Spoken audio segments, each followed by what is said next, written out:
world. In these first days of 2018, nowhere is the urgency of peace, security, and freedom being more tested than in Iran. By the thousands, Iranian citizens are taking to the streets to protest the oppression of their own government. It takes great bravery for the Iranian people to use the power of their voice against their government, especially when their government has a long history of murdering its own people who dare to speak the truth. So we applaud the tremendous courage of the Iranian people.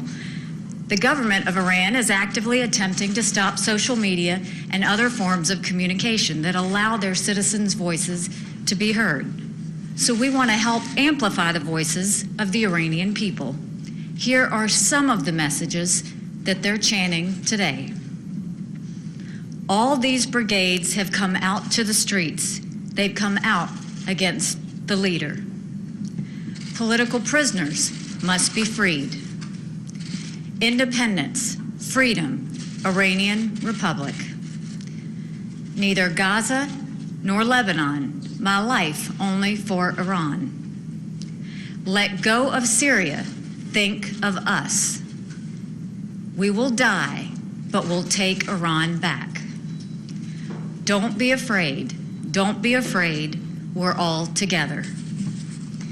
And in reference to the Supreme Leader, quote, feel some shame, let go of the country. Those are not my words.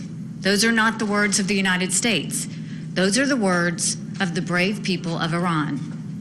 Now the Iranian dictatorship is trying to do what it always does, which is to say that the protests were designed by Iran's enemies. We all know that's complete nonsense. The demonstrations are completely spontaneous. They are virtually in every city in Iran. This is the precise picture of a long oppressed people rising up against their dictators. The international community has a role to play on this. The freedoms that are enshrined in the United Nations Charter are under attack in Iran. Dozens have already been killed. Hundreds have been arrested. If the Iranian dictatorship's history is any guide, we can expect more outrageous abuses in the days to come. The UN must speak out. In the days ahead, we will be calling for an emergency session, both here in New York and at the Human Rights Council in Geneva. We must not be silent. The people of Iran are crying out for freedom. All freedom-loving people must stand with their cause.